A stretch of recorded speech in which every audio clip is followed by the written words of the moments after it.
Hi guys, Sat Shri Akal. Welcome back to my channel. सुबह का time है तो इसलिए गुड मॉर्निंग कर देती हूँ, है ना। तो यहाँ पे सबसे पहले मैंने जो रात को मेथी दाना भिगो के रखती हूँ ना, उसका पानी जो है वो जो है ल्यूक वार्म करके पीऊँगी। अभी 1 गिलास पानी में मैं आधा पौन चम्मच के तकरीबन मेथी दाने रात को भिगो देती हूँ और सुबह उसे खाली पेट लेती हूँ।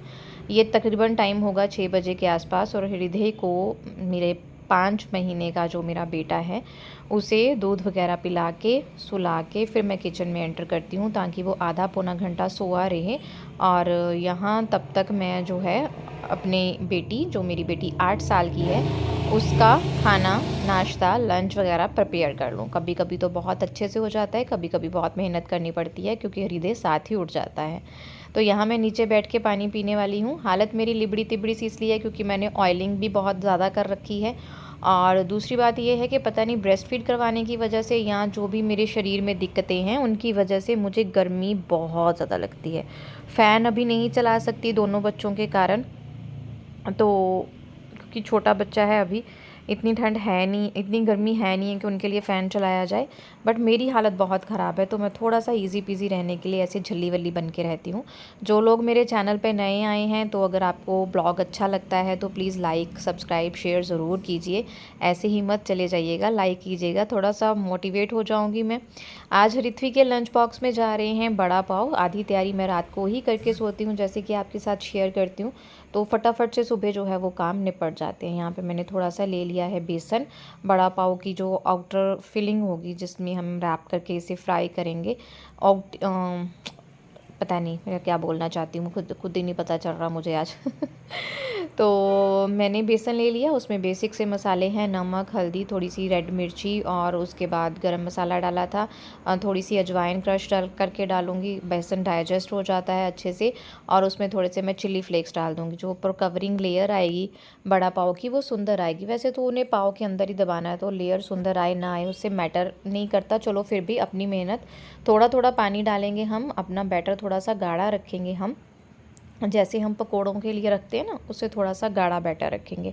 तो जो भी मेरे चैनल पे नए आए हैं उनके साथ शेयर कर दूं कि मेरा नाम मीनाक्षी है, मैं आपके साथ डेली लाइफ अपनी शेयर करती हूँ। मेरी बेटी है 8 साल की और मेरा बच्चा बेटा जो अभी हाल ही में उसका जन्म हुआ है वो 5 महीने का हो गया है। उन दोनों के साथ मैं कैसे अपना घर परिवार अकेले मैनेज करती हूँ आपके साथ शेयर करती हूँ। कैसे हम अपने बच्चों को की चीज़ों को मैनेज कर सकते हैं, टाइम टू टाइम अपनी मैनेजमेंट से अपना डे प्रोडक्टिव बना सकते हैं, वो मैं आपके साथ शेयर करती हूँ। उम्मीद है आपको व्लॉग्स अच्छे लगेंगे। अगर अच्छे लगते हैं तो लाइक सब्सक्राइब और शेयर ज़रूर करें। हाँ, कुछ अच्छा नहीं लगता, आप अपने सुझाव देना चाहते हैं तो कमेंट बॉक्स में ज़रूर दे सकते हैं। एंड रिक्वेस्ट, प्लीज़ ऐसे ही मत जाइएगा, व्लॉग लाइक ज़रूर कीजिएगा। बड़ा पाव के लिए ग्रीन चटनी और रेड चटनी मैंने रात को ही बना के रख ली थी। आपको पता है मेरी फ्रिज में रेड चटनी ऑलमोस्ट पड़ी ही रहती है, तो ग्रीन चटनी मैंने रात को ही बना के रख ली थी। और फिलिंग मैंने रात को ही तैयार की थी। आलू का मसाला जैसे हम बेसिक करते हैं, है ना, आलू परांठों के लिए, उस तरह हम कर सकते हैं। उसमें सूखा धनिया ज़रूर डालिए। बड़ा पाव में सूखा धनिया एक मेजर रोल जो है वो प्ले करता है टेस्ट में। और साथ ही कुकर में मैंने काले चने चढ़ाए हुए थे। मैंने आपके साथ शेयर किया था ना, मेरे सासू माँ और मेरे ससुर जी गए हुए थे बनारस कांची, तो आज वो वापस आने वाले हैं। तो मैंने लंच में सोचा उनके लिए ब्लैक चना बनाऊं क्योंकि मम्मी थोड़ा डाइट पे हैं, तो मैंने ब्लैक चना इसीलिए सोच के बनाया कि वो भी खा लेंगे। छोटी छोटी आलू मसाला की बॉल्स मैंने रेडी की। जब मेरा तेल गर्म हो गया उसे मीडियम रख के मैंने इस तरह से इसको बेसन में डुबो डुबो के जो है हमने फ्राई कर लेना है। टेम्परेचर तेल बहुत ज़्यादा गर्म नहीं होना चाहिए, ना ही ठंडा होना चाहिए। बहुत ज़्यादा गर्म होगा तो ऊपर से ये पक जाएंगे, अंदर से रह जाएंगे। अगर बहुत ज़्यादा ठंडा होगा तो हमारे जो बड़े हैं वो जो है वो तेल खुद में अब्जॉर्व कर लेंगे। ये जो साइड पे बूंदी सी निकली है ना, जब हम बड़ा पाव घर पे बना के खाते हैं ना तो इसका भी टेस्ट बहुत अच्छा आता है। इसे गार्निश भी कर सकते हैं, लेकिन अभी लंच बॉक्स में पैक करना है तो इस बूंदी का इतना काम नहीं आएगा। तो कम गैस पे हम पकाएंगे। जब ये झाग सी है ना, जो बबल से जो है वो शांत हो जाएंगे, हम तब इन्हें पलटना शुरू करेंगे। अदरवाइज़ हमारे बड़े साथ चिपक सकते हैं या फट सकते हैं, ऐसा कुछ हो सकता है। तो आप इस तरह से ही करें। तो बड़े मेरे जो है वो पक गए हैं। अगर हम रात को तैयारी करके सो लेते हैं ना तो बहुत ही सुबह सुबह ईज़ी हो जाता है। और वैसे भी मेरा मेन्यू जो है वो प्री प्लान रहता है कि पूरा वीक ऋत्विक के लंच बॉक्स में क्या जाएगा। 2-3 दिन, जैसे 2 दिन मैं उसे सब्ज़ी चपाती भेजती हूँ, बीच में 1 दिन कुछ स्पेशल बना के भेज देती हूँ, फिर 2 दिन कोई ना कोई सब्ज़ी चपाती होती है, फिर 1 दिन उसमें स्पेशल चला जाता है। इस तरह से मैं मैनेज करती हूँ ताकि बच्चा बोर भी ना हो जाए। और होता है ना बच्चों के साथ, हमें भी होता था, बच्चों को बहुत एक्साइटमेंट होती है कि लंच बॉक्स में क्या आया है मम्मी की तरफ से। और जब टीचर पूछती है आज क्या स्पेशल लाए हो तो बच्चे उठ उठ के बताते हैं, है ना। वो वाली फीलिंग ऋत्वी में भी होगी। दैट्स वाई मैं कोशिश करती हूँ उसे खुश रखने की हर तरफ से। तो इस टाइम पे मैं बार बार रूम में भी जाके क्या चेक करती रहती हूँ कहीं हृदय उठ तो नहीं गया है। तो तवा ले लिया, उसको मैंने मक्खन से ग्रीस कर लिया, हल्का सा गरम कर लिया, और इस तरह से मैं पाव जो है दबा दबा के गरम कर रही हूँ।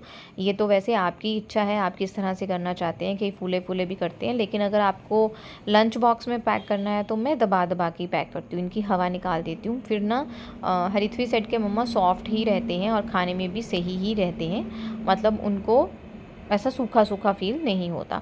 तो यहाँ पे बस रेडी हो गया है। हम दोबारा जो है वो फटाफट से हम फिलिंग करना जो है वो शुरू कर देंगे। व्लॉग अच्छा लगा है तो लाइक ज़रूर करें। तो एक हिस्से पे मैंने लगाई है ग्रीन चटनी जो घर की बनी हुई है, पुदीना धनिया प्याज वगैरह डाल के अच्छे से, और एक साइड पे इमली की चटनी रेड। ये मेरा मतलब मैंने इमली की चटनी पहले ही बना के रखी हुई थी इसलिए पतली है। आप थोड़ी सी अगर बड़ा पाव के लिए बना रहे हैं तो इमली की चटनी थोड़ी सी गाढ़ी बनाएं। और दोनों स्लाइसेस के बीच में हमने रख दिया है पाव। अगर आप घर में खा रहे हैं तो आप हरी मिर्च रख सकते हैं, आप प्याज रख सकते हैं, बहुत ही टेस्टी बनते हैं। और यहाँ पे ऋत्विक का पैक हो गया है लंच बॉक्स और मैं आ गई थी कमरे में। और मम्मी का भी आज घर पे लास्ट डे है, मम्मी घर को जाने वाली हैं क्योंकि सास ससुर आ जाएंगे तो मम्मी चली जाएगी। मम्मी कह रही कि तेरे घर के मालिक आ जाएंगे तो मैं अपने घर चली जाऊंगी, इस तरह से मुझे मम्मी आज चिढ़ा रही थी।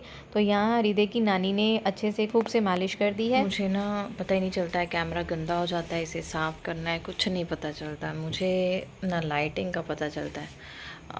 ये ले रही हूँ मैं अपना विटामिन D3 का कैप्सूल जो वीकली लेना होता है क्योंकि मेरा हड्डियों का बैंड जब बच गया था तो डॉक्टर सजेस्टेड मी सम सप्लीमेंट्स एक्चुअली मम्मा चली गई है और मुझे बहुत लोनली फील हो रहा है। वैसे तो मम्मी डैडी आ गए हैं कांची से, बट अजीब सी फीलिंग सी हो रही है। शायद मैं मम्मा पे डिपेंड हो गई थी इस बार, इसलिए। तो मम्मा, अजीब सा मेरा फ़ोन ना गंदा गंदा आ रहा है, पता नहीं, इसको साफ़ करती हूँ बाद में। दोपहर का टाइम है, हृदय को सुला रही थी, मन भी बुझा बुझा है लेकिन हृदय सोया नहीं। तो अभी दाल सब्ज़ी तो सुबह बना ली थी मैंने, चने मम्मी पापा के लिए आलू के परांठे बनाए थे, वो आपके साथ शेयर नहीं किए क्योंकि बहुत फटाफट बनाए, क्योंकि मम्मी को जाना था और उनको नाश्ता भी देना था, सब कुछ था, तो इसलिए। तो अब मैं पहले अपना D3 लेती हूँ, उसके बाद चावल बनाऊँगी। काले चने की सब्ज़ी बना ली है मैंने, तो चावल के साथ मम्मी पापा खा लेंगे। इसको देखती हूँ क्या करता है ये।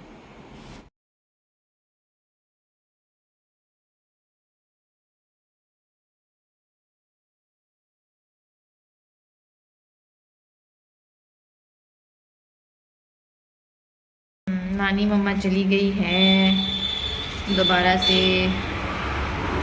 सब मैनेज करने की दौड़ में मैं शामिल हो गई हूँ दोबारा से। तो यहाँ हम बैठे हैं, मैं और हरिद्वी का वेट कर रहे हैं। और हिडू वेरी सरप्राइज, गाड़ियाँ देख रहा है, बहुत ही सरप्राइज है और खुश तो है, मस्त है।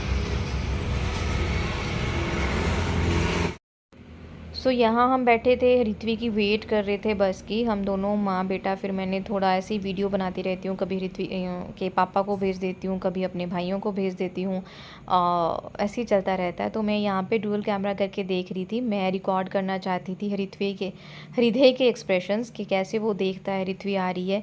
लेकिन जैसे ही ऋत्वी की बस रुकी, हृदय का ध्यान कहीं और डल गया, उसका ध्यान उस तरफ है ही नहीं था, तो उसने कोई भी एक्सप्रेशन दिया नहीं।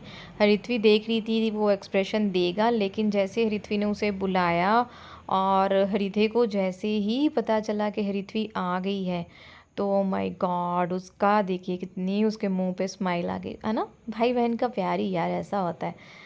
तो यहाँ शाम का टाइम है और मैं शाम को 4 बजे के तकरीबन डिनर की सब्ज़ी वगैरह बना लेती हूँ, क्योंकि फिर मैं 5 बजे से 7 बजे तक जो है वो रिथ्वी को पढ़ाती हूँ और उसके बाद इन दोनों को मैं छत पे लेके जाती हूँ घूमने के लिए। रिधे का भी आउटिंग हो जाए और रिथ्वी भी खुले में खेल ले। तो बस उसी की तैयारी हो रही थी और यहाँ पे मैंने रिथ्वी को पढ़ाते पढ़ाते हृदय की है मालिश भी कर दी। दिन में हृदय की मालिश 2-3 बार आराम से हो जाती है। जितनी बार उसका डायपर चेंज होगा उतनी बार भी उसकी मालिश जो है वो हो ही जाती है। हाय गाइस, सत श्री अकाल। और मैं हृदय को ना घुमा रही हूँ प्रैम में और एडिटिंग मैंने कर ली थी ब्लॉग की और दोबारा से करने की हिम्मत है नहीं है, क्योंकि वन टाइम होते हैं। लेकिन कुछ कमेंट्स होते हैं जिनके आंसर मैं इसी तरह ब्लॉग में दे देती हूँ और कुछ कमेंट्स ऐसे होते हैं जो मुझे अच्छे नहीं लगते, क्योंकि बहुत सारी चीज़ें हैं ना मैटर करती हैं, तो वो मैं डिलीट कर देती हूँ। तो एक कमेंट ना मुझे कॉन्टीन्यूसली आ रहा है और वो तब से आ रहा है जब से मैं प्रेगनेंसी के ब्लॉग डालती थी, तब से कमेंट आ रहा है। मैं डिलीट कर देती थी जहाँ मैंने उनको आंसर भी किया, मैं नाम नहीं लेना चाहूँगी यहाँ पे, और आंसर भी किया है, लेकिन फिर से अभी लास्ट 2-3 ब्लॉग पे वो आया और मैंने उसे डिलीट कर दिया। तो उनका जो मैं उन्हें आंसर देना यही चाहूँगी कि देखिए, अगर आपको स्ट्रेस है तो सबसे पहली बात होती है कि जिस रीज़न से स्ट्रेस है उस रीज़न से दूर हो जाएं। दूसरी बात ये होती है कि कई बार कुछ रीज़न्स ऐसे होते हैं कि हम उनसे दूर नहीं हो सकते, हमें उन्हीं में रहना होता है। तो सबसे पहली बात ये है कि अगर आपको लगता है कि मुझे स्ट्रेस है तो आप मेडिकेशन के पास जाना चाहते हो तो आपको डॉक्टर की सलाह ज़रूर लेनी चाहिए। और स्ट्रेस और डिप्रेशन में ज़मीन आसमान का अंतर होता है। स्ट्रेस हमें पता चल जाता है हमें स्ट्रेस हो रहा है, लेकिन हमें डिप्रेशन हो गया ये हमें पता नहीं चलता। स्ट्रेस ही डिप्रेशन का रूप लेती है और उतना गंभीर लेती है कि आपको निचोड़ के रख देती है। मुझे इस ही उम्र में बहुत सारी ऐसी बीमारियां हैं जो किसी को मैं बताती भी नहीं हूँ, अपने पेरेंट्स को, हस्बैंड को बताती ही नहीं हूँ। बहुत सारे रीजंस की वजह से पेरेंट्स को बताएंगे तो वो टेंशन लेंगे, तो हमें तो स्ट्रेस हो ही गया, तो हमें अपने पेरेंट्स को क्यों देना, है ना।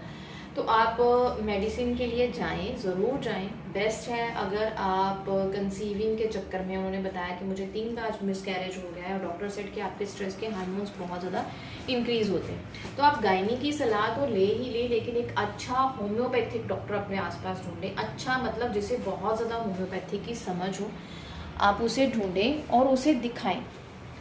क्योंकि जहाँ मेरा एक्सपीरियंस रहा है, क्योंकि मैंने इसी में कंसीव किया, इसी में मेरी ट्विंस अबॉर्ट हुआ था और वो पता नहीं किस रीज़न से हुआ था, I am not sure. Doctor ने तो यही बोला था कि आपके स्ट्रेस के हार्मोन्स कंट्रोल नहीं होते, मुझे नहीं पता उस चीज़ को लेके। तो आप होम्योपैथिक डॉक्टर के साथ ये चीज़ें ज़रूर कंसल्ट करिए, क्योंकि जो भी मेरा बाद में इलाज हुआ था वो मैंने होम्योपैथिक डॉक्टर से ही करवाया था और टचवुड बहुत ही अच्छे वो डॉक्टर थे। तो आपका जो डिप्रेशन है, स्ट्रेस है, वो कंट्रोल होगा। और दूसरी चीज़, भगवान पे भरोसा रखें। टफ टाइम हमेशा आता है बंदे को स्ट्रॉन्ग करने के लिए।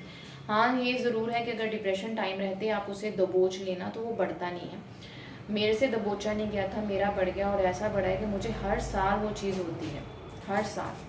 डिप्रेशन मानसिक बीमारी ऐसी चीज़ है कि जिसका ध्यान हमें, जैसे हम शुगर का ध्यान रखते हैं, हमें हार्ट प्रॉब्लम होगी उसका ध्यान रखते हैं, हमारी किडनी की प्रॉब्लम होगी उसका ध्यान रखते हैं, हमें मेंटल स्टेट का भी उसी तरह से ध्यान रखना पड़ता है। ये लाइट बीमारी नहीं है।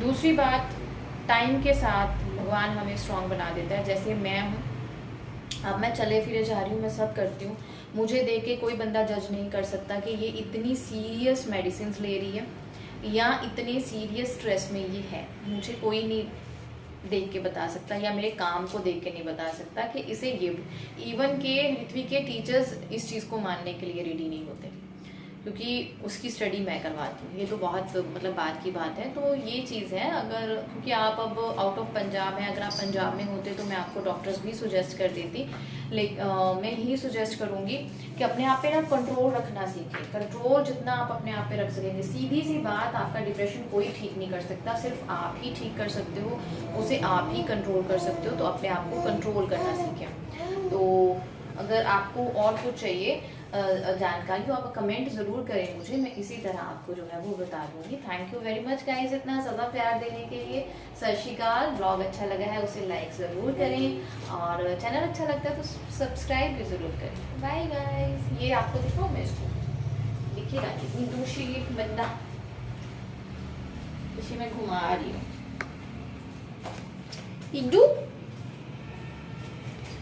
Bye guys.